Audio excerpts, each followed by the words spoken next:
just ensure that we ask the government for whatever government, whatever administration, we need a new prison. This is not the time for talk anymore. We need a new maximum security prison.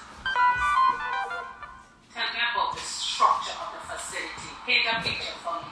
What are prisoners and the correctional officers dealing with in terms of the structure that has been there since 1901?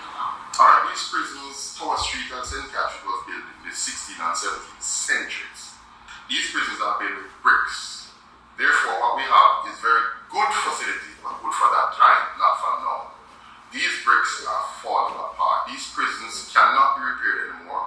And we realize that every single day we have issues, we have places in these prisons where no officer can work, no inmate can be located because things are falling. We are saying one of the first things that we thought about is what is happening in the prisons, because there are areas in those institutions that have been falling. It doesn't need an earthquake. And we can tell you what we have is every single day these institutions are falling apart. They cannot be repaired anymore, but there is no serious move by the Ministry of National Security / the government to build any correctional institution. It is only talk, and there is nothing happening. I have many documents of persons from the Honorable Kurt Spencer, the then Security Minister who was the Honorable KD9, Mr. Montague.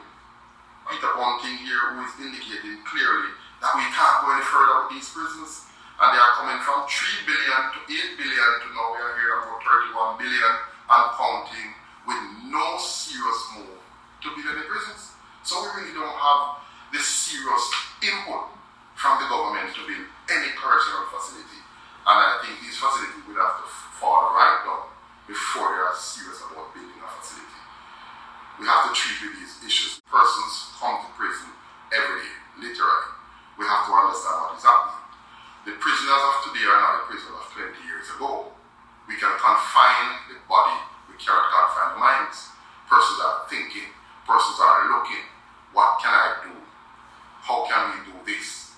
So our job as correctional officer is very hard, but we have to contend with what we have existing, not compromising security, because that is our major focus, just to ensure that the persons in our care are cared for. So I'm going to be commenting on that interview with Arlington Turner that he did with the Gleaner. Also done, I think, about 2 or 3 videos about the General Penitentiary or the Tower Street facility, formerly General Penitentiary. The name was changed, and I'm going to pin the link in this as well. And you know that's where Vybz Kartel was incarcerated, and we still have a famous DJ in there, which is Ninja Man. Tommy Lee was there as well. Of course, he's out now. I just want to correct some of the information. Research this over and over. Sometimes we mixed up when we say 16th and 17th century. The 16th century would be 15 something, all through the 1500s, 1700s, 18th century.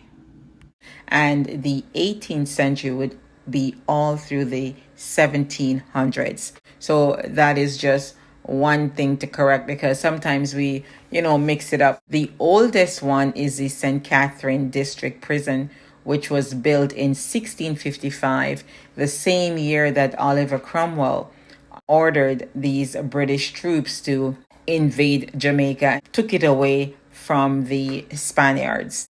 You can find that in my video that I did about the invasion of Jamaica. I'll pin the link in this one as well.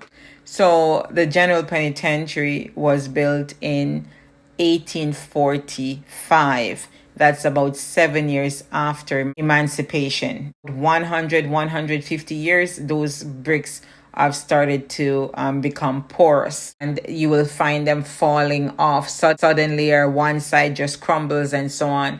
So it is a situation that needs addressing like ASAP. We saw a video sometime last year with them identifying land to build a proper prison, a modern facility, because it is needed, it is required.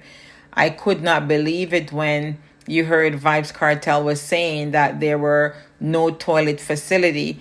Of course, his lawyer came out, Isaac Buchanan, and said that he was given a toilet. So that is just maybe offered to him. What about the other inmates? At some point, they have to come out. They're not being rehabilitated if they're not treated as humans, because they're going to come out worse than when they went in. Because you hear all the time that there are many programs in there for them. And then on the other hand, sometimes you hear some ex-prisoners would say, or inmates would say, there's nothing in here for them to do. And you will see even inmates laying down in the sun, sleeping, whiling the time away, so to speak. They should be in some type of program, because it's not just about punishing, but it's about preparing them to be successful when they come out. There's a high rate of them going back into crime and, of course, reoffending and heading back to prison again within a year or two. They have very high stats on those things. They're not able to function outside. They can't find a job, and they go back into crime. They don't have the skill set to be able to live independently on the outside. I saw this documentary, and it was featuring some. I'm going to do a separate video on that, but they were showing you how they treat the inmates inside. They have washing machine. They have, of course, up-to-date facilities and all of that. It's not like you have to give them that, but at least treat them in a humane fashion, so that when they exit, when they come out of these facilities, they're not coming out as animals. And there is a certain amount of humanity that you still have to show, regardless of the crime that they commit.